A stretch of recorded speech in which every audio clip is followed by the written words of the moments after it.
Boa tarde para todos que estão aqui hoje. Agradeço a presença de vocês, o interesse de vocês. Muito bom poder falar sobre esse assunto tão importante e, na verdade, um assunto que a gente tem que estar sempre ligado e sempre aprendendo. Não sei qual é o seu interesse, de repente, no curso, se você está querendo trabalhar com adolescentes na sua igreja, num pequeno grupo, ou se você tem esse interesse por causa dos seus filhos, dos netos, dos sobrinhos, ou de repente numa escola, mas eu espero que a gente consiga abordar nesse nosso curso coisas importantes e que possam ajudar vocês a conhecer, né, e não só conhecer, mas se conectar com os adolescentes para que a gente consiga dialogar melhor com eles, ensiná-los melhor, entender os desafios, as dificuldades que eles têm e que hoje em dia são muitas, né, e que a gente possa, nesse sentido, ajudá-los. Eu não sei se vocês já receberam ou vão receber um plano de ensino do nosso curso, e lá tem todas as aulas nos dias que a gente vai dar. Tem também algumas sugestões de bibliografia para vocês. No final de cada aula, e vocês vão também receber, depois das aulas, né, o conteúdo da aula. Então, eu sei que às vezes pela internet muita gente tem dificuldade de anotar ou prefere ficar anotando também, não tem problema, que você for mais fácil para você fazer, mas você vai receber depois o conteúdo, e nesse conteúdo também vão algumas outras sugestões, ou de literatura, ou filme, que possam ajudar você a conhecer melhor os adolescentes. Quando a gente começar aqui a nossa aula, a gente vai projetar um slide. Hoje a gente tem até um pequeno videozinho, e eu vou continuar falando, né? Aparece a imagem aqui, e no final a gente vai abrir para perguntas. Então, se você tiver perguntas, você já pode ir anotando, ou se você quiser mandar pelo chat que a gente tem aqui, se você está no Webex. Se for pelo YouTube que você está assistindo, você também pode mandar lá pelo YouTube, e aí a gente vai tentar responder essas perguntas no final, tá? Deixa eu me apresentar para vocês. Devia ter começado com a apresentação, né? Então, eu sou Ana Lúcia Bedix, eu sou membro da Igreja Batista Nações Unidas, mas eu também sou professora nessa área de adolescentes, Ministério de Adolescentes, né? Eu ensino no Seminário Teológico Servo de Cristo e trabalho com adolescentes, nova geração, na verdade, há mais ou menos uns 20 anos, né? Já trabalhei com crianças, pré-adolescentes, adolescentes, pais, e tenho dedicado aí os últimos anos a ensinar pastores e líderes de adolescentes, né, nesse trabalho com os adolescentes. Você pode ver mais coisa que eu tenho, você vai receber também no plano de ensino, no meu blog.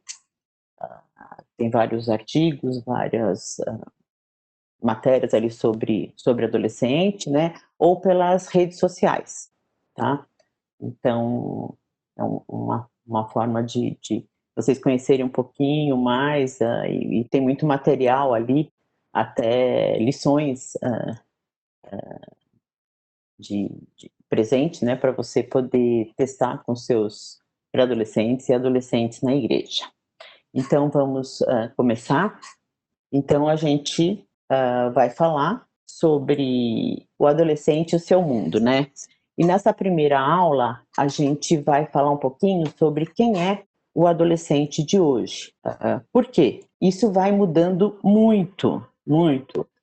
E é importante a gente conhecer o adolescente do nosso século, do nosso tempo, né? E também, dependendo de onde você está você vai ter na cultura que você tá, você vai ter algumas características, né, que são importantes, tá?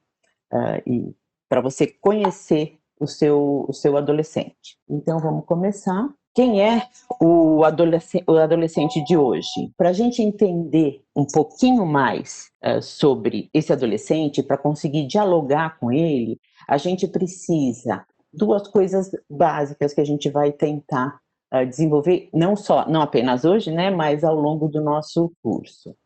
Então, para entender e dialogar com os adolescentes, a gente precisa conhecer e entender o desenvolvimento psicossocial dos adolescentes. Eu vou explicar um pouquinho mais para frente o que é esse desenvolvimento psicossocial. A gente também precisa conhecer, como eu falei para vocês, dependendo de onde você está, no Brasil ou no mundo, o contexto que da cultura onde os adolescentes estão inseridos. Está errado aqui o slide. Conhecer o contexto da cultura onde os adolescentes estão inseridos. A gente sabe que a gente, mesmo dentro do mesmo país, dentro do Brasil, a gente tem muitas diferenças regionais, né? E é importante a gente conhecer essa cultura. Eu queria começar passando para vocês um vídeo. É um vídeo curto, ele está com legenda em inglês, mas eu pus a legenda em português, então tem muita legenda, mas eu não consegui um vídeo sem legenda nenhuma para poder passar. E ele é o vídeo de um adolescente alemão que em 2016 ou 2017, não lembro agora, ele subiu, né, escondido da polícia, escondido das pessoas ali, nas pirâmides do Egito. Eu queria que você assistisse esse vídeo e você pode anotar aí, ou você pode só ir pensando que características do adolescente, do jovem de hoje, você consegue ver nesse vídeo que vocês vão assistir agora. The view from the top to the other pyramid. It was really, really amazing.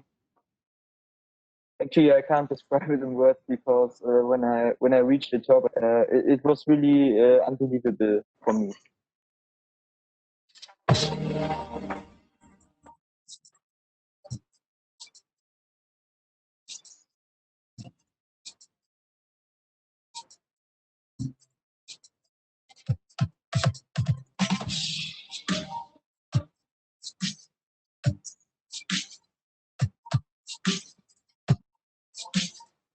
I didn't care. I just started climbing. The first steps, I climbed really fast.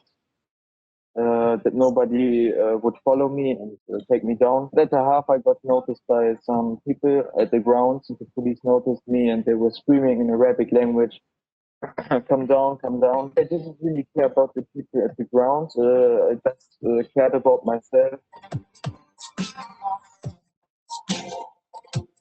The view from the top to the other pyramid. It was really, really amazing. Actually, I can't describe it in words because when I reached the top, I just it was really unbelievable for me. Absolutely amazing.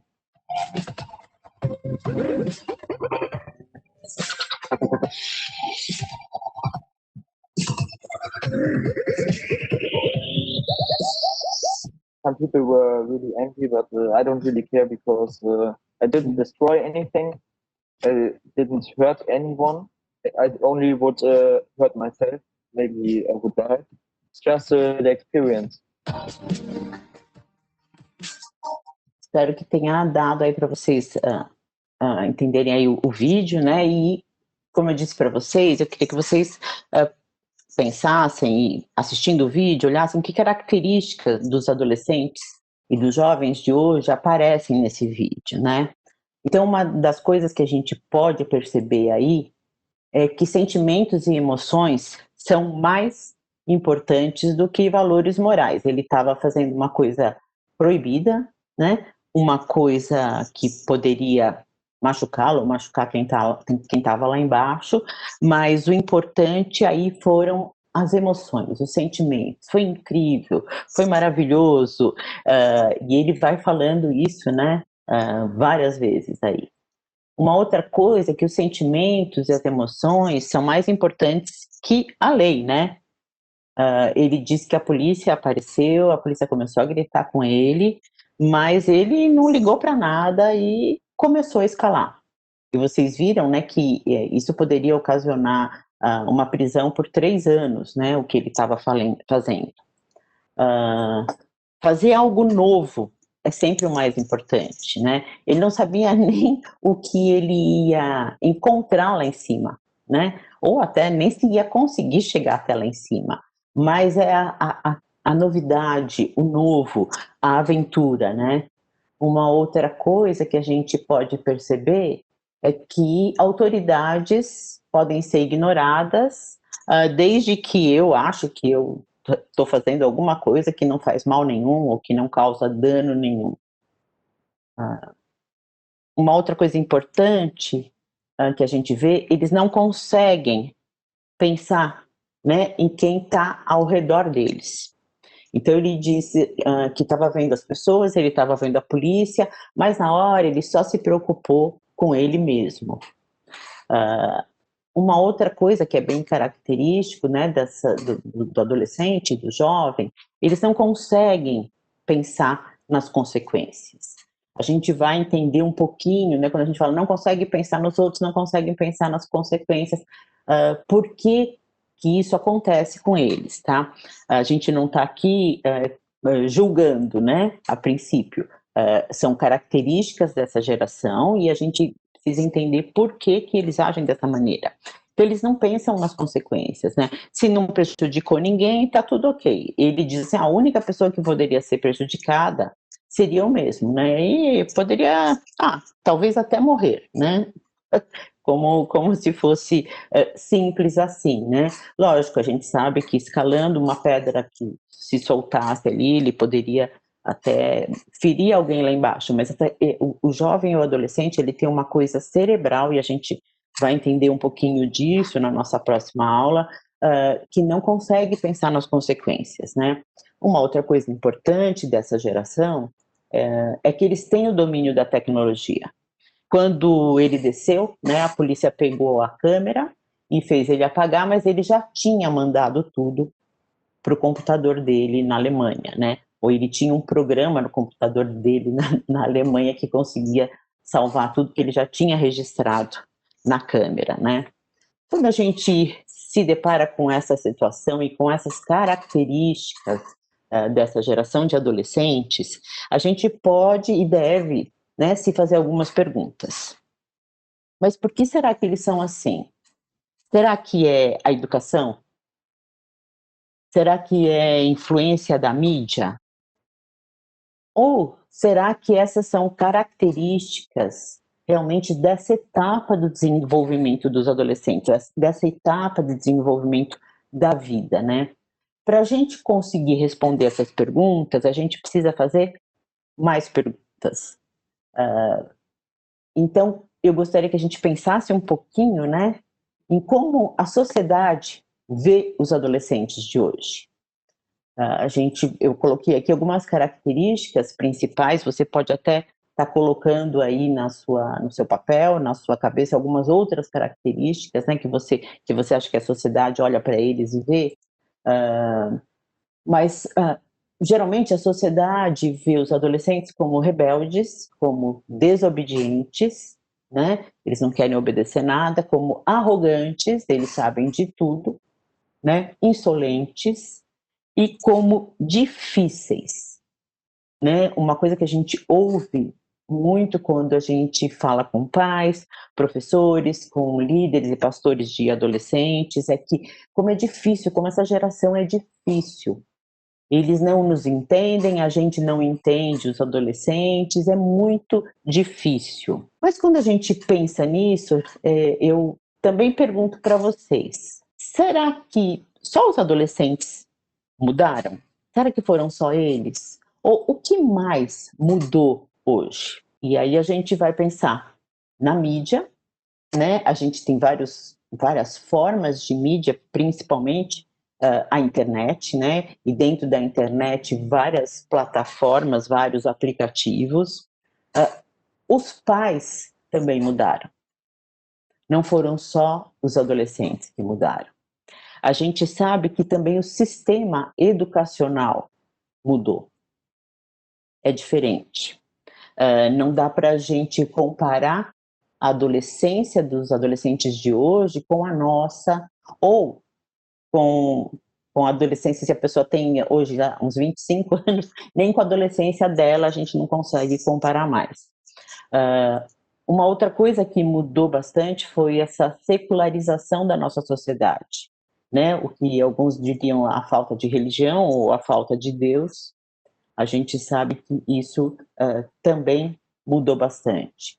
Outra coisa que mudou bastante é a fragmentação da família, né? A família está muito fragmentada, não só a família nuclear, porque a gente sabe que é cada vez maior o número de separações, divórcios, né? Mas mesmo a família nuclear, onde não tem separação e divórcio, há uma fragmentação muito grande, né? Uma separação muito grande entre pais e filhos, entre adultos e adolescentes, adultos e crianças, é tudo muito fragmentado. Uma coisa que mudou quando a gente pensa, e eu estou falando aqui de Brasil, né? A questão da corrupção, né? A gente sabe como isso pode influenciá-los quando eles percebem que tanta gente faz tanta coisa errada e rouba e nada acontece, né? Isso pode influenciá-los ou com uma decepção ou com, nossa, parece que esse é o caminho, então. E uma outra coisa que a gente não pode deixar de dizer, porque a gente está em 2020, né? No meio de uma pandemia, é a crise mundial e a pandemia que nós estamos vivendo. E os adolescentes, a gente vai ter um dia só para falar sobre isso no nosso curso. Os adolescentes foram muito, muito afetados. Tá, coloquei aqui diante de vocês, né, várias coisas, problematizei aqui a questão e agora você me pergunta, né, nossa, tá, Ana, aconteceu tudo isso. E aí, né? Como é que a gente vai conseguir entendê-los? Como é que a gente vai juntar tudo isso? Será que dá para entendê-los? Dá para entendê-los, né? É cada vez mais difícil, eu concordo, mas dá para entendê-los, né? A gente precisa observá-los e conviver com eles sem interferir, né? Que é uma arte, praticamente, é uma coisa muito difícil. Mas a gente precisa ter em mente duas verdades em relação a isso, né? Em relação a essa falta de entendimento dessa geração, né? A primeira é que a grande maioria dos adultos simplesmente não compreende o mundo complexo e diferente dos adolescentes. E isso, eu digo a grande maioria, porque é muito difícil, né? Até a linguagem, até por causa das redes sociais, né? Uma das coisas aí que a gente pode citar, né, como exemplo, bom, as redes sociais que vão mudando muito, hoje em dia tem o tal do TikTok, que eles usam bastante, mas agora cancelado, a pessoa é cancelada, né? Quando a pessoa não agrada, fez alguma coisa errada, até a linguagem, quando você cancela alguém. E tudo que a gente não entende, por ser muito complexo e diferente, né, a maior parte das pessoas nem tenta conseguir entender, né, não vê isso como importante ou como um desafio ou como dá para entender. Então, a grande maioria dos adultos simplesmente não compreende e eu não vou compreender nunca, então, os adolescentes lá e nós aqui, né? Uma outra coisa que também não é difícil de acontecer é que muitos adultos temem, assim, né? Ficam temerosos, né? Quando veem o que está acontecendo no mundo adolescente, ou sentem até uma espécie de repulsa, né? Parece que os adolescentes são uma espécie rude e selvagem, né? E que a gente não consegue, como não consegue entender e a gente não concorda com nada que eles estão fazendo, então causa uma espécie de repulsa. Mas dá para entender. E uma das coisas importantes que a gente vai falar hoje, né, sobre quem é esse adolescente de hoje, para a gente entender, é entender que a adolescência não é apenas um processo biológico, né? Ela é um processo biológico, mas ela é muito mais um processo psicossocial. Por que esse nome tão difícil, né? O que quer dizer esse processo psicossocial? Esse processo psicossocial é um processo de uma integração constante entre os mecanismos internos que eles têm, que interagem com as mensagens externas recebidas no ambiente onde eles estão. Então, tem uma coisa biológica interna deles, do desenvolvimento que está acontecendo, mas tem uma integração muito grande com o que está se passando lá fora. A gente vai ver que a adolescência é a fase da vida humana mais influenciada pela cultura.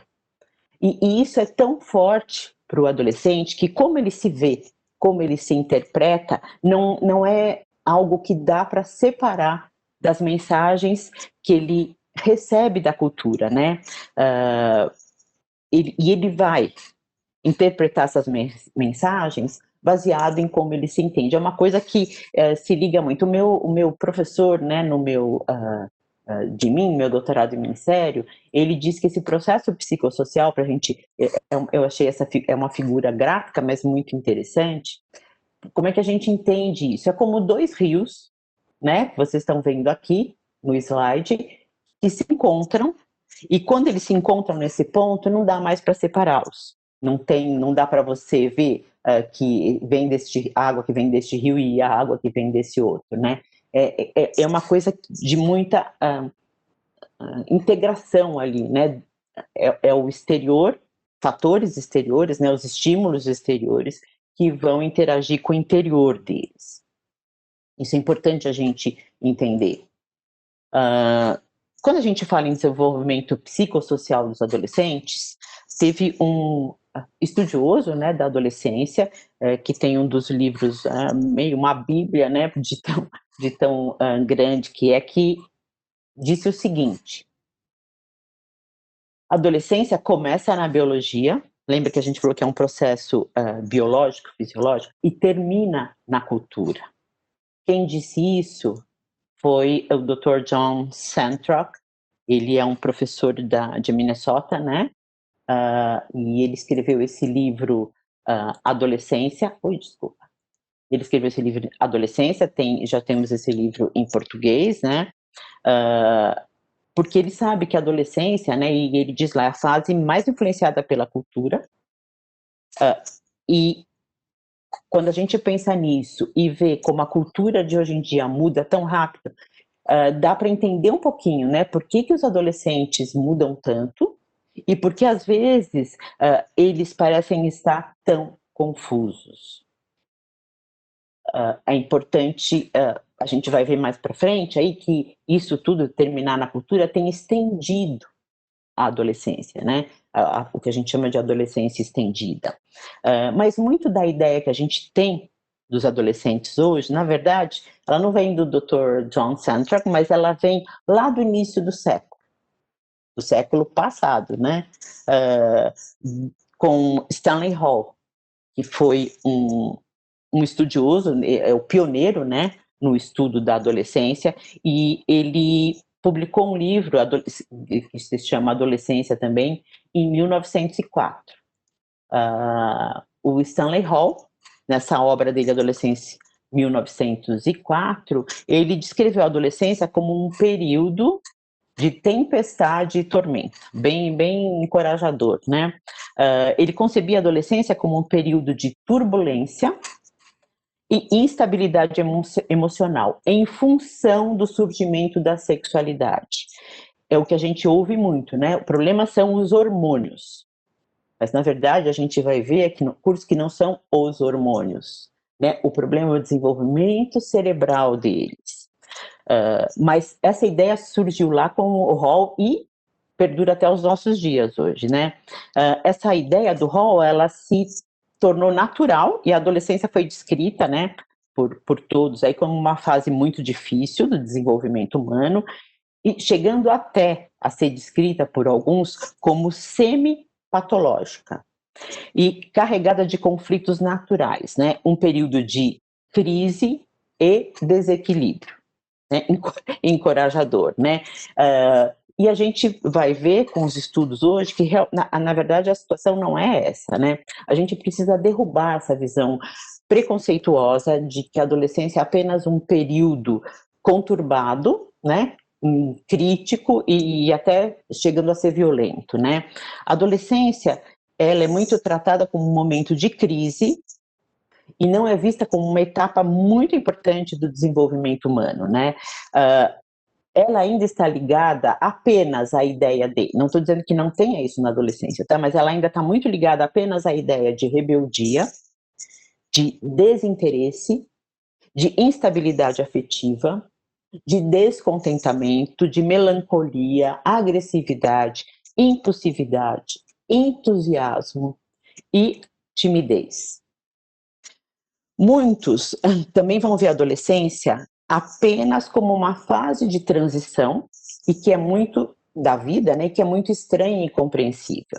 Tem algumas pessoas acham que a adolescência é uma mistura de infância com a idade adulta, que estão ali se misturado e é como se fosse um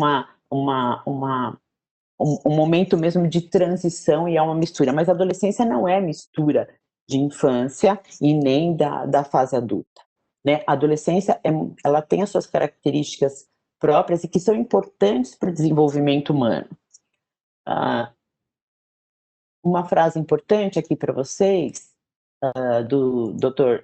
Chuck Clark, né, que foi o meu orientador, nesse livro dele, Hurt 2.0, não tem esse livro em português, tá? Ele diz que a adolescência é uma fase única e especial que precisa ser entendida e tratada da melhor forma para o bem dos adolescentes. E tem também um autor aqui, dois autores, né, brasileiros, que são o Luiz Carlos Batista e o Luiz Carlos Osório, Francisco Batista, desculpa, e o Luiz Carlos Osório, nesse livro Adolescentes, o desafio de entender e conviver. Esse livro, o meu até eu acabei comprando no Kindle, né, porque ele é mais baratinho, mais fácil de você carregar. Eles são dois psiquiatras ou psicólogos, eu não lembro agora. Ele diz assim, ó: consideramos a chamada crise adolescente não como uma expressão de patologia, mas sim de um momento particular do ciclo vital dos seres humanos. Trata-se de um momento habitualmente tumultuado e muitas vezes com manifestações que num adulto, né, se fosse um adulto, tomaríamos como patológicas, as quais durante a adolescência nada mais são que indicativas da singularidade dessa etapa evolutiva. Então, realmente, aquelas características que a gente falou, né, elas existem. Se eles fossem adultos, a gente acharia isso seria uma patologia. Mas não, eles são adolescentes, né? Muitas vezes a gente olha para o adolescente e quer que ele se comporte como adulto, né? Esquece até, porque às vezes eles têm um tamanho já de adulto, né? Mas a cabeça ainda não chegou lá. Uma outra coisa que a gente precisa levar em conta, né, que a gente tem muitas variáveis que estão envolvidas nessa fase da adolescência, como, por exemplo, né, quando a gente pensa nos dias de hoje, a instantaneidade provocada pela velocidade tecnológica. Isso vai favorecer uma superficialidade do conhecimento, né? Eu sou do tempo que tinha que procurar na Barça, na biblioteca, no conhecer, na minha época de faculdade, você ia lá e tinha uma gaveta lá para você procurar nos índices, né? E a gente às vezes nem tinha tantas fontes e se detinha mais no que você estava lendo e vendo. Mas hoje não. Eles têm muito mais informação, muito mais acesso ao conhecimento, mas talvez isso, né? E o que você leu hoje, amanhã pode ser que já não esteja valendo mais, porque as coisas vão mudando muito rápido, vai favorecer uma superficialidade de conhecimento deles, né? Por exemplo, pesquisa para uma parte dos pré-adolescentes e adolescentes hoje é copiar, colar, né? Não é você ler e de repente desenvolver a sua própria ideia. Uma outra coisa que a gente precisa levar em conta é a cultura do consumo, né? E das necessidades descartáveis. Então, a gente vive uma cultura consumista, né? Por mais que a gente diga, não, mas na minha casa não é, mas a gente está inserido numa cultura que incentiva muito o consumo e incentiva muito o consumo dos adolescentes, né? Eles são um público-alvo de muitas campanhas. Essa pulverização e desinteresse das relações coletivas, né? E a gente pode ter uma expressão disso maior nas mídias sociais. Uma outra coisa importante, eles vão passar esse processo de individualização, né? Mas muitas vezes tem acontecido esse processo de individualização com falta de interesse nas relações familiares e coletivas. Eu só penso em mim, né? Porque, acho que como a gente já falou, a família tem mudado muito, né? A coletividade tem mudado muito, e eles às vezes podem acabar se isolando e pensando só neles mesmo, né? A cultura tem mudado tão rapidamente que as necessidades do desenvolvimento social e relacional dos adolescentes acabaram sendo negligenciadas. Da criança também, tá? Não é só do adolescente. E quando eles chegam na adolescência propriamente dita, eles já se sentem deixados à deriva para se desenvolverem e se tornarem adultos por conta própria. Isso vai ter implicações sérias na forma que a sociedade, que a igreja e a família enxergam esses adolescentes. Quer ver como as coisas mudaram? A gente vai ver um quadro aqui rapidinho da duração da adolescência, tá? Antes de 1900, a puberdade, que seria o marco biológico para o começo da adolescência, ela estava entre 14 e 15 anos, e a individuação, né, aquela individualização que é feita pela cultura, chegava aos 15, 16. Então, ele tinha 2 anos no máximo aqui de adolescência. Em 1900, aumentou um pouquinho, né? A puberdade começava aqui, 14 e 15, e ele se tornava um indivíduo, né, adulto, entre 16 e 17. Em 1970, a puberdade começava com 13, né, e ele se tornava um adulto com 18 anos. Né? Estão vendo que está acontecendo a puberdade cada vez mais cedo e a fase adulta cada vez mais tarde. Nos anos 2000, né, essa puberdade e a biologia começavam lá com 12, 13 anos, e ele se tornava um adulto com 20. E hoje em dia, e isso aqui não sou eu que estou falando, mas são os estudiosos, né, dizem que a puberdade e a biologia começam com 10, 11 anos, e a individuação vai acontecer depois dos 25, ou seja, ele fica praticamente 15 anos na adolescência. Nesse período que a gente viu conturbado, turbulento. Então, a gente pode entender um pouquinho porque essa confusão dos adolescentes, né, essa insegurança. Como era? Aqui só para a gente ter uma ideia, né, do período. Então, começava com 13, isso aqui entre 1930 e 1990. Começava com 13, com 14, 15 anos tinha essa mudança cerebral, que a gente vai ver um pouquinho melhor amanhã, né, o que acontece no cérebro deles, e terminava aqui com 18, 20 anos, e ele já era um adulto interdependente. O que acontece hoje em dia? Tá? A puberdade, né, a menarca nas meninas, nos meninos tem outras características, ela começa entre 11 e 12 anos, né? A mudança cerebral continua ocorrendo entre 14 e 15, só que a partir daí esse desenvolvimento vai ser mais lento, né? A consciência do impacto que eu tenho nos outros, ou que as minhas ações têm nos outros, ela vai acontecer ao redor dos 19 e 20, e quando a gente chega aqui nos 25, ele não se torna um adulto. A gente começa com o que alguns estudiosos chamam de adultescência. Né? Então, você vai ver que a gente percebe isso, não param em trabalho nenhum, ou é aquele eterno estudante que acaba uma faculdade, começa outra, não entra no mercado de trabalho, né? Lógico, tudo isso que a gente está falando, isso aí pode ser muito alterado por fatores externos, né? A gente sabe que em situações ou em locais onde a vida é mais difícil, onde eles enfrentam dificuldades de sobrevivência, de financeiras, isso vai ser encurtado, tá? por que é importante esse desenho, né? Ele correndo sozinho aqui, como se estivesse numa corda bamba. Porque é isso a adolescência. Ele é um processo que a gente não pode adolecer por eles. O que a gente pode fazer é ser essa rede de segurança, que é formada por pais, por família estendida, por professores, por pastores, por líderes. A gente pode ser essa rede de segurança. Mas ele, que antes andava nessa corda bamba por 2, 3 anos, agora ele tem que andar quase 15.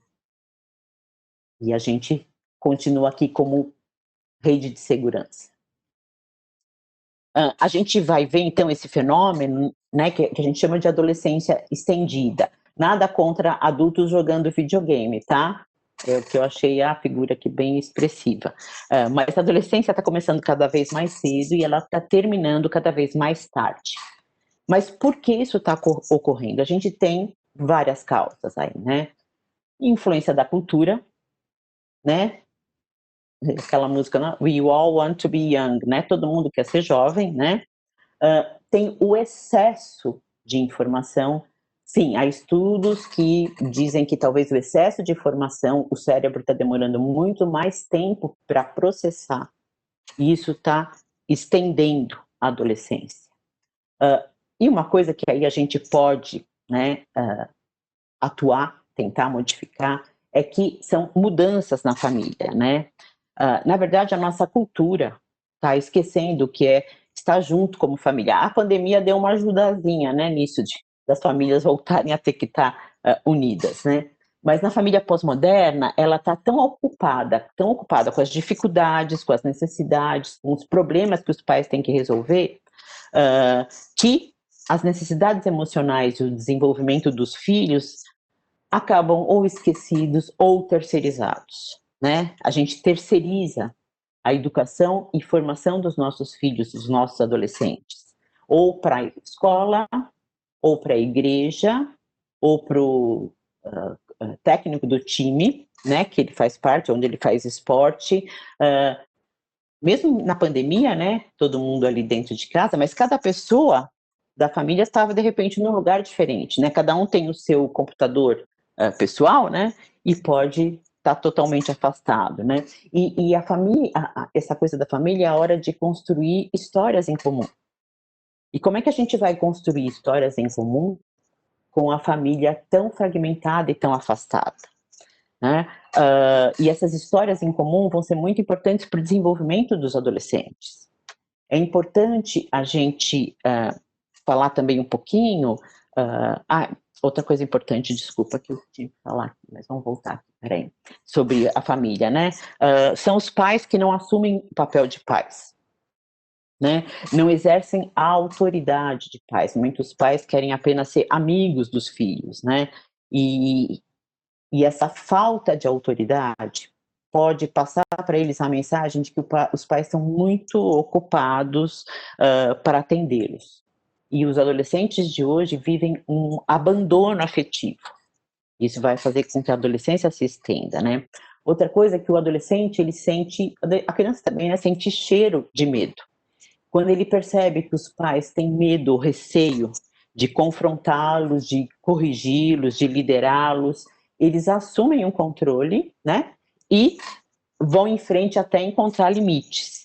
Lógico, eu sei que eles reclamam dos limites que os pais impõem, mas esses limites são muito importantes porque são eles que dão segurança para eles, né? Outra coisa, quando a gente fala de família, a falta de conexão e convívio com a família estendida também é muito prejudicial para eles, né? Muitas das coisas a gente vai aprender no contexto da família, né? Com avós, com tios, são influências de adultos importantes na formação deles. E a gente tem perdido um pouco disso. Uma coisa que eu precisava falar aqui para vocês é da infância encurtada, né? Quando a gente pensa principalmente em termos de Brasil, né, ser criança é uma coisa que parece meio do passado, né, para essas novas gerações. As nossas crianças estão cada vez mais expostas aos apelos do consumismo, né, à erotização precoce e a agendas extracurriculares, né, super apertadas. que deixam muito pouco espaço para brincadeiras sem compromisso.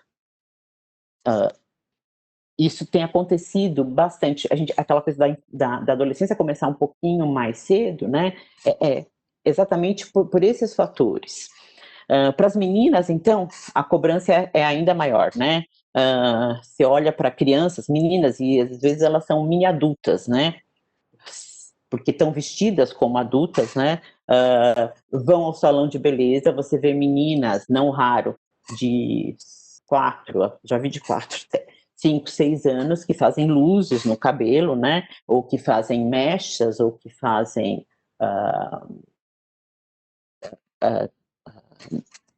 as unhas, tem festinhas infantis, né? Agora com a pandemia tá tudo meio parado, mas que as meninas vão pro cabeleireiro, né? Maquiagem, salto, né? Antes da hora, as meninas e os nossos meninos, as nossas crianças são chamadas a participar do mundo adulto, né? Antes a gente ocupava um pouquinho a TV, mas hoje em dia a gente vê que a internet, né, é a grande influência disso, né? Tem uma fala aqui interessante de uma pediatra, doutora Filomena Camilo do Vale, ela diz assim, ó, a sensação que eu tenho é que estão colocando a criança para pilotar um avião, mas ela ainda não sabe dirigir nem um velotrol. Etapas estão sendo queimadas, né? Hoje em dia a gente vê crianças dando... Os pais chamam a criança para dar palpite, né, ou para opinar em tudo, para onde vai ser a viagem, que dia é bom para ela ir ao médico ou ao pediatra, o que ela quer comer amanhã. E às vezes até com problemas, né? Separação ou discussão de pais. E você vê crianças envolvidas, né? E elas não dão conta disso. É muito pesado para elas, né? Mas a nossa cultura empurra para isso. Essa é uma citação de um livro que está esgotado em português, né? Do Dr. David Elkind, Sem Tempo para Ser Criança. E ele diz assim, isso é muito sério, né? As crianças que têm sua infância encurtada sofrem de um estresse que pode ser comparado ao de adultos com neurose pós-guerra. A gente sabe que a adolescência hoje... A gente sabe que a adolescência hoje, então, ela está se tornando cada vez mais longa, começando antes e acabando depois, mais difícil do que foi a nossa adolescência. Mas será que a gente realmente sabe, né, o que os nossos adolescentes estão vivendo? Será que a gente sabe quais são as dificuldades deles? Quando eu falo para líderes, pastores e pais, eu gosto muito de falar isso, né? A gente precisa ser um missionário transcultural.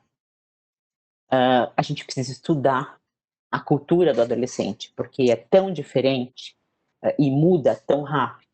E se a gente quer fazer uma conexão com eles, a gente precisa estar sempre estudando e aprendendo sobre a cultura deles, né? Deixa eu falar um pouquinho sobre o processo biológico que é a adolescência. Eu estou preocupada com o tempo, gente, mas aí qualquer dúvida a gente volta, tá? O desenvolvimento que ocorre nessa fase, ele é um processo fisiológico, biológico, né? Até que ocorra aquela mudança cerebral que a gente viu que é ao redor dos 14, 15 anos, que também é um processo fisiológico, biológico, e desse ponto em diante, ela vai passar a ser um processo psicossocial, né? Porque ela vai, lembra que a gente falou, ser influenciada por fatores externos. Mas lógico que há os fatores físicos. Aí se a gente considera a partir dos 11 anos, então, a gente vai ver que tem muitas mudanças físicas acontecendo, né? Lógico, a gente vê mudanças físicas diferentes nos garotos e nas garotas, né? A gente vê mudanças físicas em velocidade diferente, não são todos os garotos de 13 anos que apresentam aquelas características, ou todas as garotas de 13, 14 anos que apresentam aquelas características, né? A gente sabe que acontecem muitas, a mudança, aquela grande mudança, que é uma mudança biológica também, ao redor dos 14, 15 anos, né? nesse campo mental e importante. A gente sabe hoje em dia, principalmente por ressonâncias magnéticas, estudos de imagem, que o cérebro só vai estar totalmente desenvolvido na sua parte cognitiva ao redor dos 25 anos. Né? E a cognição, ela vai envolver muitas coisas aí, né? Até a questão da formação da identidade, linguagem, atenção, pensamento, essa coisa de prever consequências, tá? A gente sabe que também a gente vai ter aí a formação e solidificação da identidade, né? E muitas emoções. Então, lógico, os hormônios estão aí, não são eles os grandes responsáveis por toda essa turbulência, né? Mas eles estão aí. Então, a gente vai começar a ver a atração pelo sexo oposto, né? As paixões, as amizades se tornam intensas e tão importantes, né? E uma coisa que tem acontecido muito é essa antecipação das coisas, né? Essa adolescência estendida começando antes, a gente vê que algumas questões que a gente antigamente tratava quando eles tinham 17, 18 anos, infelizmente, hoje em dia a gente está tendo que começar às vezes com 11, 12 tratar. Eles são expostos a muita coisa, né? Tudo acontece muito precocemente, né? Na vida deles, menos a maturidade, que está indo cada vez mais lá para frente. A gente precisa entender tudo isso para poder se comunicar, para poder direcioná-los, para poder ajudar no desenvolvimento deles, né?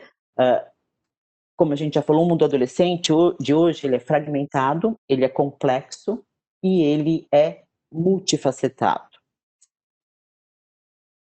Uma coisa que a gente também pode examinar, mas que ela não vai resolver aqui todos os nossos problemas para conhecer o adolescente de hoje, é o perfil das gerações, né? Então a gente tem aqui os baby boomers, que nascidos entre 1940 e 1960, a geração X, a geração X, nascidas entre 1960 e 80, a geração Y, os millennials, né? Nascidos entre 1980 e 1995, e é aqui que a gente vai localizar os nossos adolescentes, que é a geração Z, que são nascidos entre 1995 e 2010. Atualmente, eles têm de 10 a 25 anos. E depois a nova geração que vem aí, nascidos a partir de 2010, que é a geração Alpha. Mas o nosso interesse está aqui na geração Z. A geração Z, ela tem algumas características, né? Então, eles são ultraconectados, né? Porque eles nasceram usando a internet, são extremamente conectados, mas eles... Eles são muito autênticos, eles são adaptáveis e eles são criativos. Eles nasceram num mundo conectado e eles convivem em harmonia com um turbilhão de informações, né? Porque eles já nasceram nesse mundo conectado, eles não sabem o que é viver no mundo sem internet, né? Eles convivem talvez com mais harmonia que a gente. Alguns defensores, né, da tecnologia dizem que eles não se confundem com isso, que eles conseguem ver tudo e aproveitar apenas o que eles acham interessante, uma coisa que as gerações anteriores não conseguiam fazer, mas hoje a gente sabe, a gente vai ver isso um pouquinho amanhã, eu estou dando uns spoilers para você, amanhã não, na próxima aula, uns spoilers. A gente sabe que o que a gente chama de multitarefa não funciona exatamente como a gente imaginava. Né? A gente sabe que essa coisa da harmonia, com esse turbilhão de informações, ela é um pouco melhor do que para a gente, do que para nós adultos, mas ela não é o ideal para o desenvolvimento deles, tá? Eles têm muita facilidade para produzir conteúdo, eles têm muita criatividade. E o gosto por contar e ouvir histórias. Quando a gente fala que, às vezes, essa característica, não, mas eles não têm. Gente, para eles é normal saber tudo, todas as histórias de quem eles admiram, né, e até imitam. Eles seguem nas redes sociais, eles assistem filmes sobre aquelas pessoas, eles assistem documentários, vídeos no YouTube, e essas pessoas geralmente postam, assim, né, 24 horas por dia. Eles têm essa facilidade, essa criatividade. Quando a gente fala isso de produzir conteúdo e ter criatividade, é uma coisa que a gente pode trabalhar muito com eles, né? Uma coisa importante para eles, né, é que ser transparente é cool. Eles não têm tantos filtros quanto as gerações anteriores, né? Por exemplo, se eles não estão tendo um dia muito legal, eles vão lá e postam, né? Eles colocam geralmente tudo na rede. Ou se eles não gostam de determinada coisa, eles vão lá e falam. Eles não têm tantos filtros, né? Isso tem um lado positivo, mas isso tem um lado também negativo da questão da exposição, né? Eles mudam muito rápido de comportamento. E essa mudança bem característica deles, né, é chamada de personalidade elástica pelos estudiosos. Uma outra coisa é a noção de espaço. Eles se sentem cidadãos do mundo, né? Toda essa teia de informações que eles têm servem também para mudar a noção de espaço que eles têm. Eles se sentem cidadãos do mundo e eles se relacionam dessa maneira.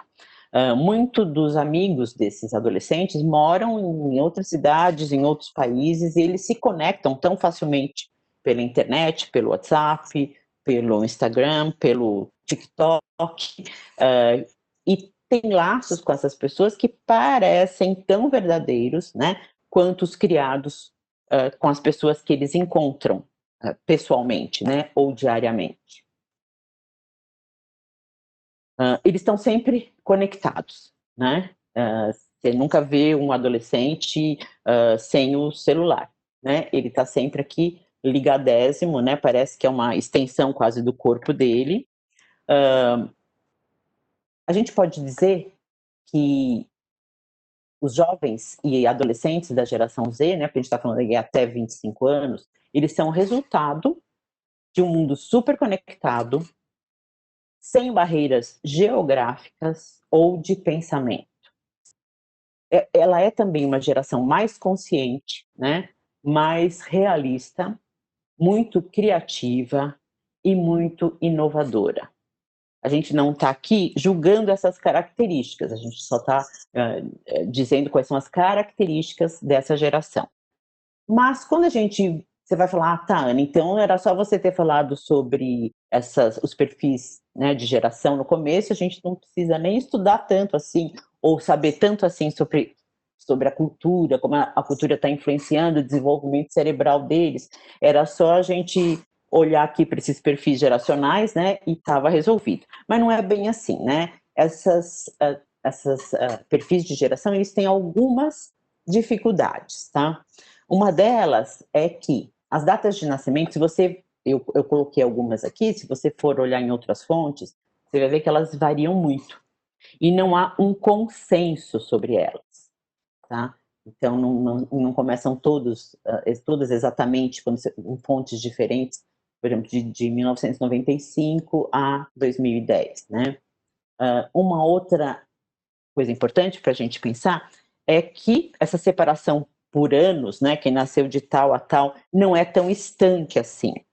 Por exemplo, alguém que nasceu na década de 90 pode ter um comportamento mais parecido com alguém nascido na década de 80 em outro lugar do país ou em outro lugar do mundo ou numa outra situação socioeconômica ou num outro contexto. Além disso, os nascidos no início de uma geração vão sofrer muita influência da geração anterior. Por isso, alguns comportamentos se misturam. Por exemplo, alguém que nasceu no início da década de 80, ele talvez tenha mais características da geração X, da geração X, do que propriamente dos milênios. Ele está às vezes, mais próximo ali, né? Uma outra coisa que também complica quando a gente pensa no perfil, né? Algumas das características de uma geração não são específicas para ela.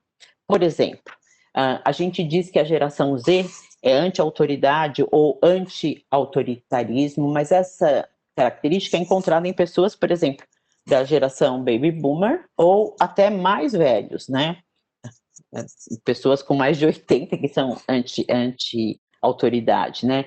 Outras características, ditas características dessas gerações mais novas, como ser muito ambicioso ou ser narcisista, afinal, eles são a geração selfie, né? Ou anseio por autenticidade, né? Essa geração tão autêntica, tão sincera, né? Também estão presentes indivíduos de outras gerações e podem não estar presentes em todos os mais jovens. Eu sei, enquanto a gente estava falando aqui, você pode ter pensado em pessoas dessa geração e que não têm essas características.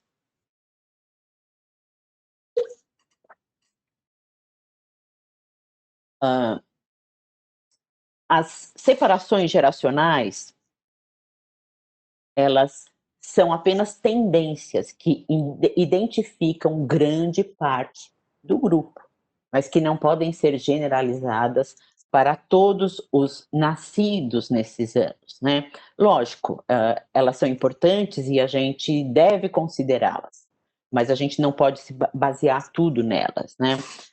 É importante a gente não pensar em usar, por exemplo, essas bases geracionais, e elas são muito usadas, né, na propaganda, publicidade, mas quando a gente pensa em usar nos nossos ministérios, a gente pode correr o risco de estar fazendo um trabalho achando que está alcançando os adolescentes, mas que não está alcançando, né?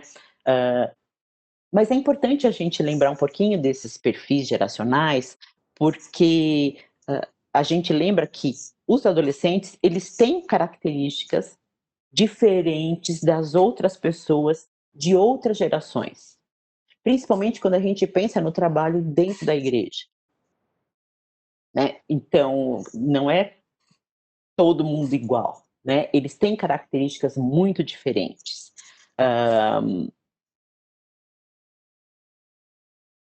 Importante, como a gente disse aqui, que ela é muito geral, são tendências, elas se identificam uma grande parte do grupo, mas não todos. É por isso que é importante a questão do relacionamento com eles.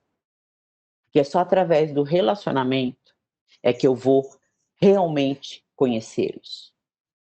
E quando eu falo de relacionamento, eu falo aí de relacionamento de pais e filhos, eu falo de relacionamento aí de avós e netos, eu falo de relacionamento com os adolescentes do seu ministério, né? A gente não dá para generalizar. E uma coisa que é importante e que a gente tem, como igreja, cometido muito esse engano, né?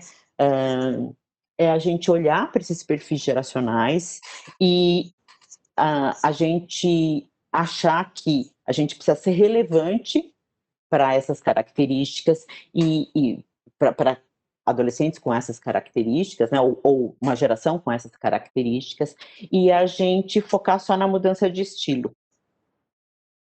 Sabe, quando eu olho para isso, eu acho que mudar o estilo da adoração para eles vai resolver o problema. Ou eu olho para isso, acho que mudar o estilo das salas de aula vai resolver.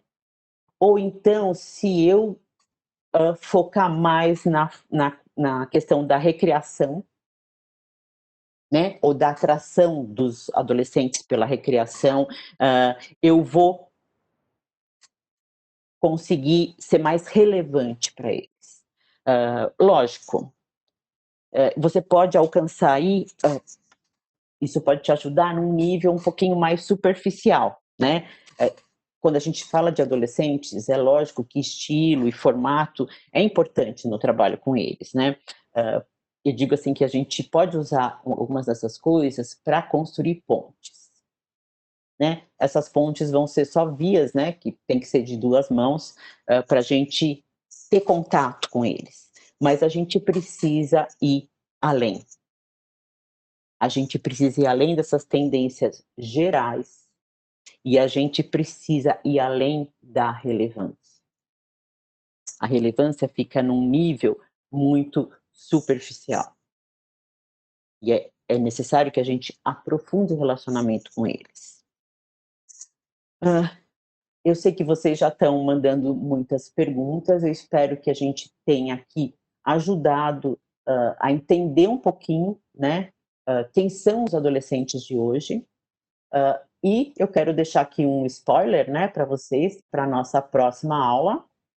As questões que a gente vai discutir, vai ter também lá no seu plano de ensino, mas o que os adolescentes têm na cabeça. A gente vai tentar responder essa pergunta. E por que os adolescentes e jovens assumem tantos comportamentos de risco hoje em dia? Eu espero que tenha aí ajudado e que tenha aguçado você aí para a nossa próxima aula. Eu acho que a gente pode passar para as nossas perguntas. Eu vou dar uma olhadinha aqui. Alguém perguntou aqui, esses números são definidos para todos ou varia? Foi o Elissalem Victor. Para variar, sim, são números gerais, né? Ele vai servir para a maior parte dos adolescentes. Lógico, como a adolescência, de novo, né? Vou repetir isso bastante no curso. Como ela é muito influenciada pela cultura, pelos fatores externos, então pode haver uma variação, dependendo do contexto onde o adolescente está, né? Ao que ele está exposto. Então, ela não é, esses números são definidos, né? Eles são colocados como gerais para todo mundo, mas podem haver variações, tá? Uma outra pergunta aqui, peraí, opa. Gente, será que tem como aumentar isso aqui? Peraí. Eu não tô... Tem alguma solução para o tópico? Excesso de informação, tá? Não tem solução, não tem solução assim. Excesso de informação, né? A gente vive numa era de excesso de informação. Lógico, se você pode tentar restringir, né, esse excesso de informação, mas é muito difícil. A gente vive numa era em que tem até um estudo que saiu agora, eu acho que é um estudo espanhol, eu não lembro, amanhã, na próxima aula eu vou falar dele, mas que é um estudo que saiu agora, né? Quanto esse excesso de informação, ou, por exemplo, eles, sabe como eles estão fazendo lição no computador, eles estão olhando o WhatsApp no celular e, às vezes, eles estão vendo um filme no streaming, né? Isso é muito nocivo, né, para eles. O que a gente pode é tentar reduzir, né? Mas é muito difícil, porque a gente vive na era do excesso de informação, tá? A gente tem que aprender, não dá para reduzir o excesso, mas tentar diminuir os danos disso. Eu tô com um problema aqui, peraí. Quando eu puxo o negócio para cima, que as perguntas... Tá. Como não deixar que a cultura pop e o marxismo cultural não influenciem na vida dos nossos adolescentes? Eles estão muito expostos, né, à cultura pop, por vários meios, né? Esse marxismo cultural também há uma exposição, mas a gente sabe que, apesar do ambiente, né, do contexto ser muito, influenciar muito os nossos adolescentes, a gente sabe que eles ainda são muito influenciados pelos pais. E aí a questão de nós criarmos relacionamento com eles, como pais. Não estou falando de amigo, tá? Amigo é amigo, pai é pai, né? Então, mas criarmos relacionamento com eles, porque a gente consegue ainda influenciar muito. A gente não está influenciando tanto porque está havendo muita separação, desconexão, fragmentação dentro da família. E por que não dizer dentro da igreja também? Né? Os adolescentes estão sempre separados naquela salinha, né? E não interagem com as outras faixas etárias. E não sei se respondi, né, a sua pergunta. A Lilian também pergunta aqui, professora Ana, foi abordada a intensidade das emoções nessa fase de desenvolvimento. Sim, a gente vai falar um pouco mais de emoções, Lilian, amanhã, na próxima aula, quando a gente fala do desenvolvimento cerebral, né? Eles têm uma intensidade emocional muito maior, né? Que não consegue ser modulada ainda, e não é sobre, não é em relação a hormônios, mas é a nível cerebral. Então a gente vai falar um pouquinho mais sobre isso, sobre a intensidade emocional que eles têm, que tem um aspecto positivo da intensidade emocional, mas tem também um aspecto que não é tão positivo assim, né?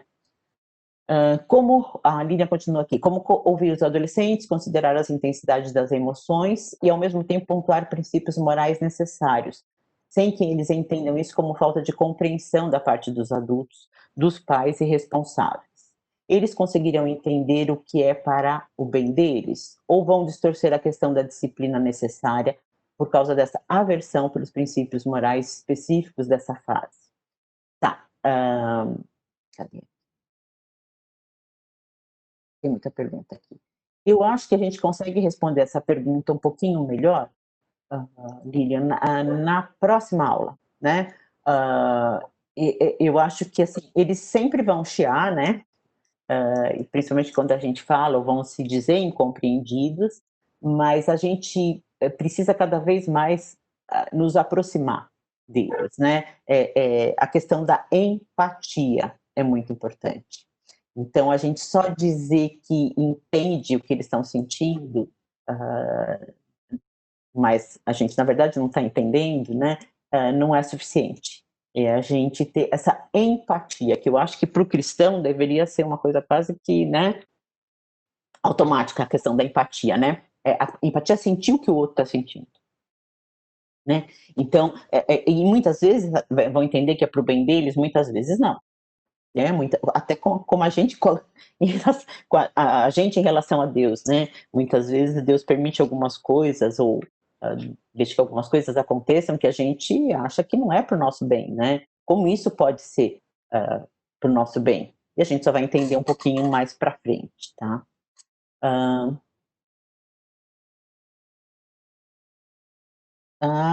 Oi Marília. Pergunta, uma sala de aula, por exemplo, o que devemos sempre prestar atenção? Tá.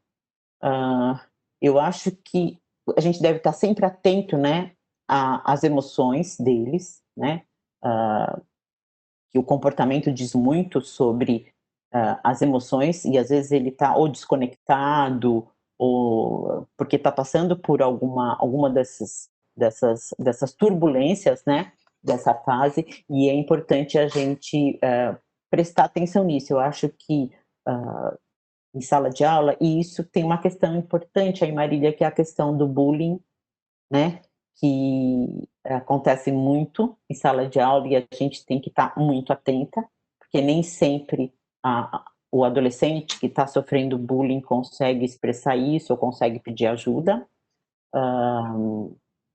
e tentar realmente entender o contexto deles, né, o que eles estão vivendo. Tem um filme muito interessante que eu vou colocar como sugestão até, que é o Escritores da Liberdade, tá? É bem interessante e ele fala da escola, né, na sala de aula. É um filme americano, não é um filme brasileiro, mas é bem interessante para isso. Como lidar com essa geração para atraí-los para Cristo? A pergunta que a gente vai responder no fim do curso. A gente tem várias coisas que a gente pode fazer, né? Antes de lidar com essa geração, primeiro a gente vai tentar entendê-los, né? Entendê-los e ver não só o que pode ser relevante para atraí-los para Cristo, mas o que pode ser ressonante, que pode ressoar no coração deles para que eles estejam abertos para o Evangelho.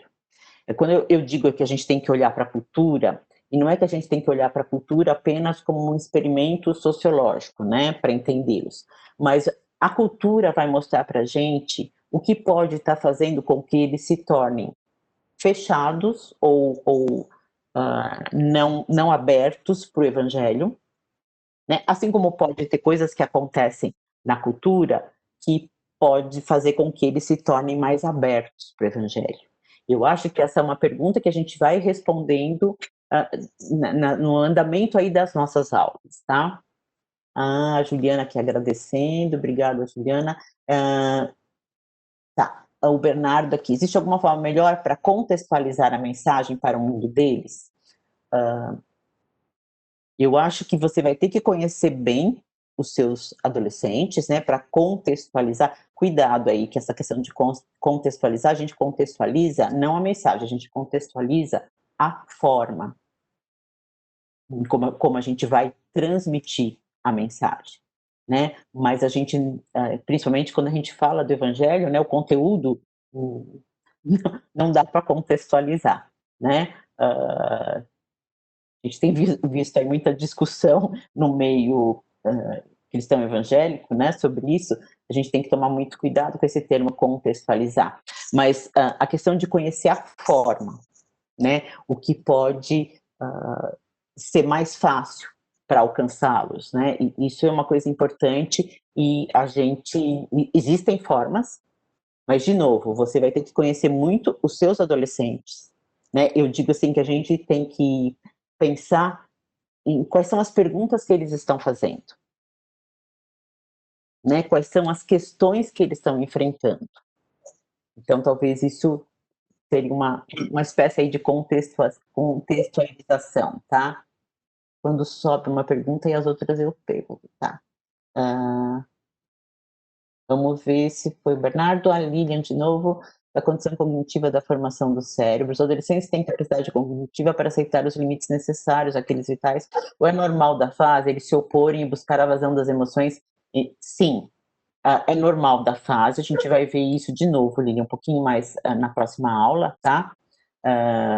Porque eles têm um entendimento, tá? Mas é assim, a gente vai ver como é que o cérebro dele está sendo formado e ele não tem ainda esses, por exemplo, para vazão das emoções, ele não tem muita condição aí fisiológica, biológica de controlar a emoção, né? E quando a gente pensa numa adolescência que durava 3 anos, não, mas 3 anos é um período meio turbulento. Quando a gente pensa numa adolescência que vai durar 15, né, e ele não ter esse controle ainda da emoção, fica um pouquinho mais complicado para eles, né? E complicado para a gente que lida com eles. Mas a gente vai falar um pouquinho sobre isso. O Miqueias aqui está falando, meu TCC, adolescência pai ausente, tá. Parabéns pela oportunidade. Tá, tá, parabéns. Obrigada, obrigada. Professora Ana, para os pais, quais são as ações para ajudar os filhos na questão de relacionamento, envolvimento, Jefferson, envolvimento familiar?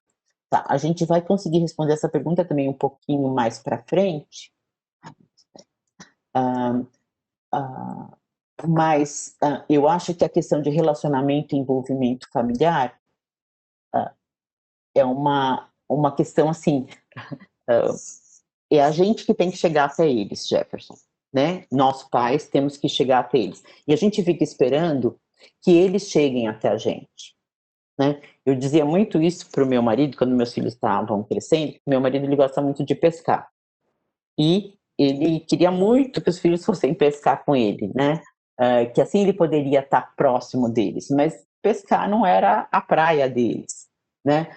E aí ele, lógico, arrumava outras atividades, né? Como ir para o jogo de futebol, ia muito com meus filhos, né? E, além de professora aqui, né? Eu sou mãe de 3 filhos adultos, né? Eu tenho uma de 34, um de 32 e um de 29, quase 30. Então, a gente passou um pouquinho por isso, né? Então, buscar você se envolver na vida dele, né? A gente quer muito pegar o adolescente, quer que ele se envolva na vida familiar.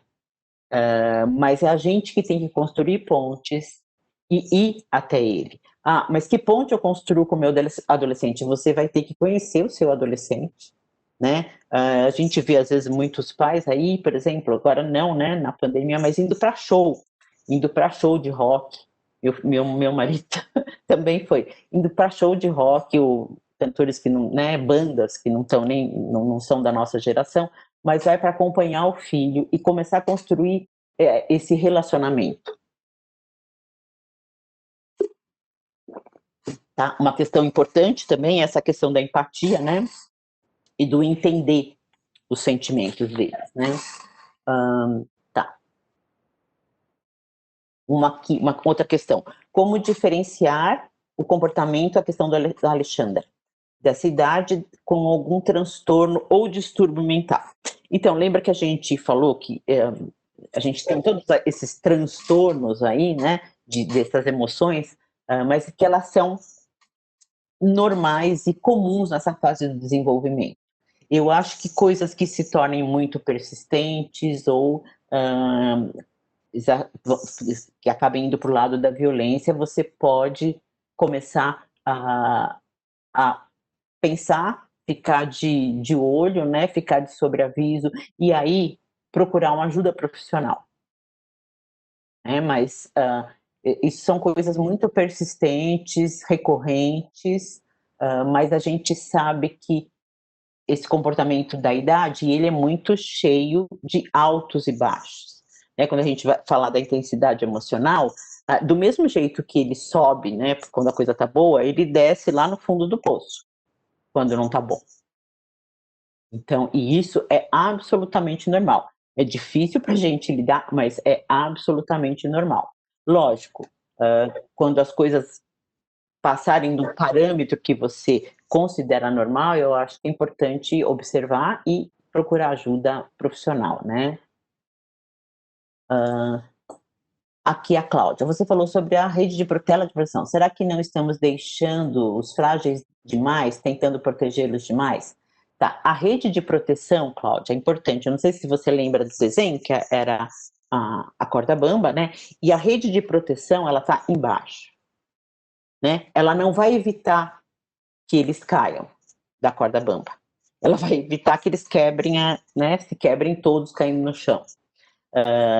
Eu acho que quando a gente os deixa frágeis demais é quando a gente tenta andar na corda bamba com eles.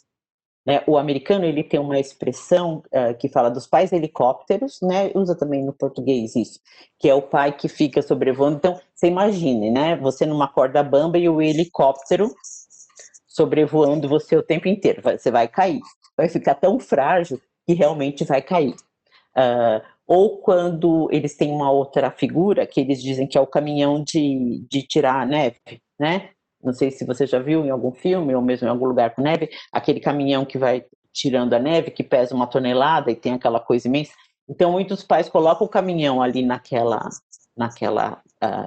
corda bamba e saem na frente do adolescente, tirando todos os obstáculos que ele possa ter, né? E realmente ele vai acabar caindo ali.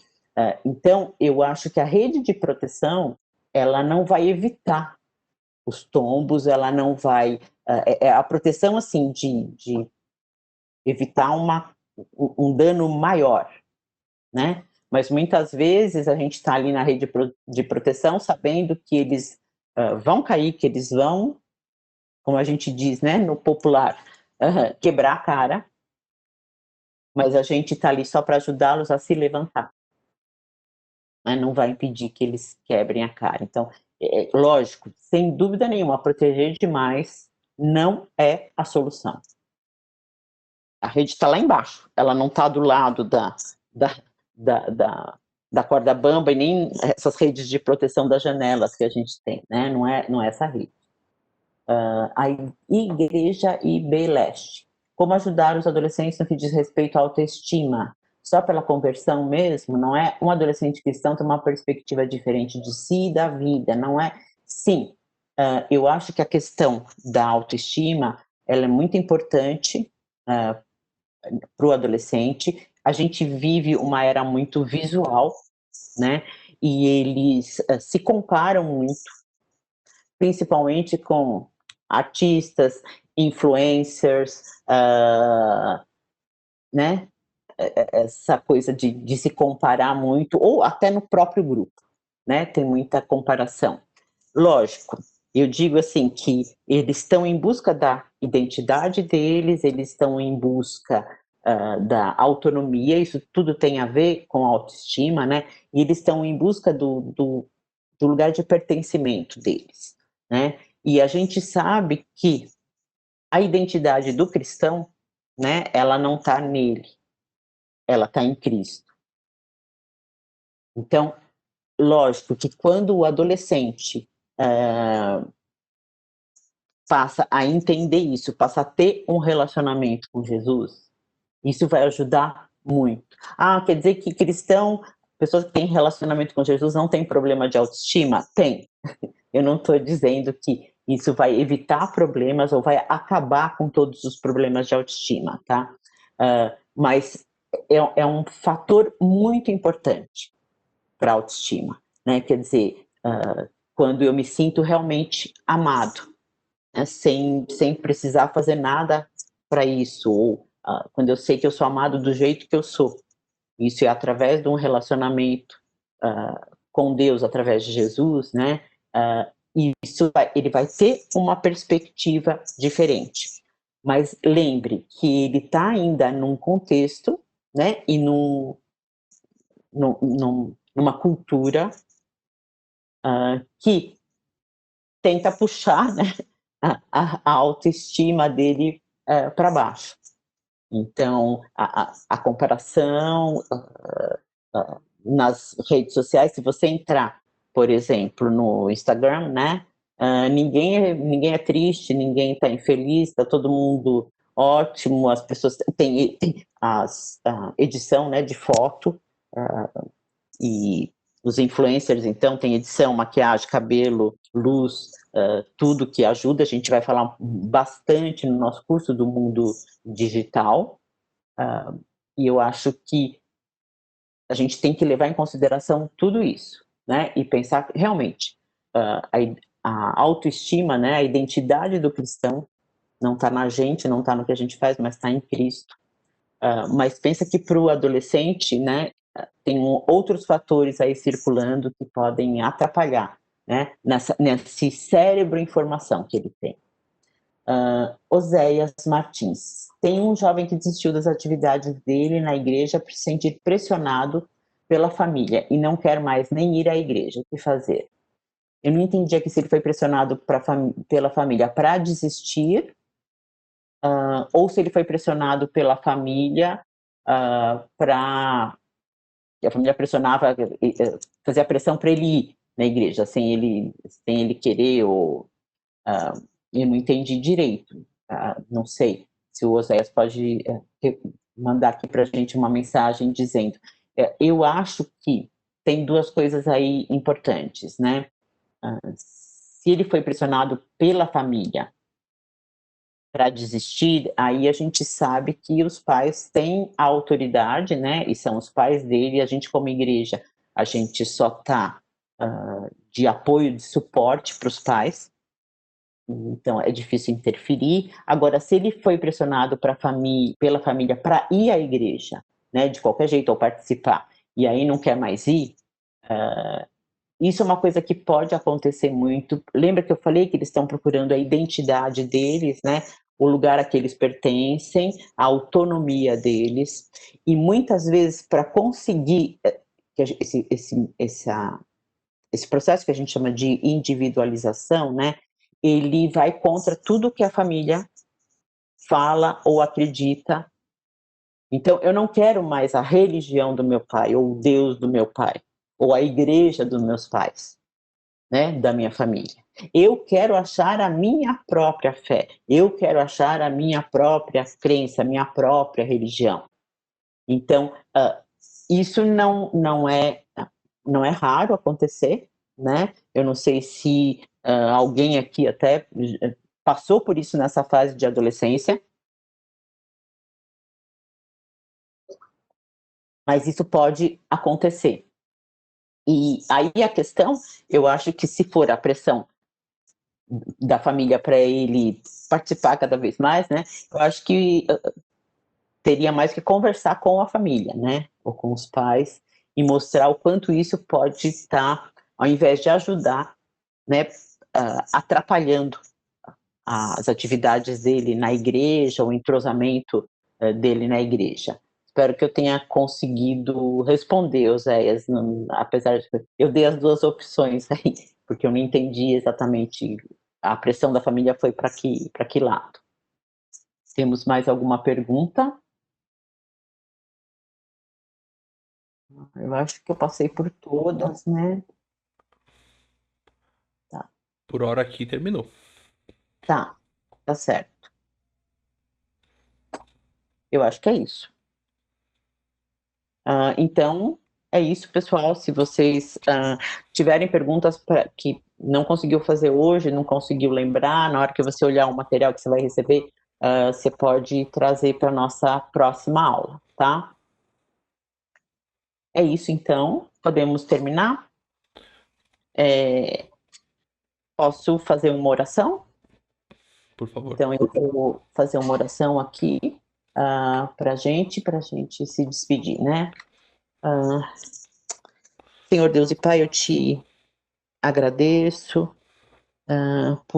pelo interesse das pessoas aqui em conhecerem mais sobre os adolescentes, de quererem construir, como a gente falou, essas pontes para se achegarem aos adolescentes. A gente tem muita coisa para aprender, muita coisa para falar, para discutir nesse curso, e eu te agradeço por essa oportunidade de eu estar podendo ensinar e das pessoas estarem podendo aprender e eu aprender também. Quando a gente ensina, a gente sempre aprende, Senhor. E peço que o Senhor esteja dirigindo aqui as nossas próximas aulas, as nossas leituras, as nossas questões, e que esse maior conhecimento, Senhor, dos adolescentes e esse maior diálogo com eles seja sempre, Senhor, para a sua honra e glória. É isso que eu te peço e já te agradeço, Senhor, por tudo que o Senhor vai fazer nesse nosso curso. Em nome de Jesus. Amém.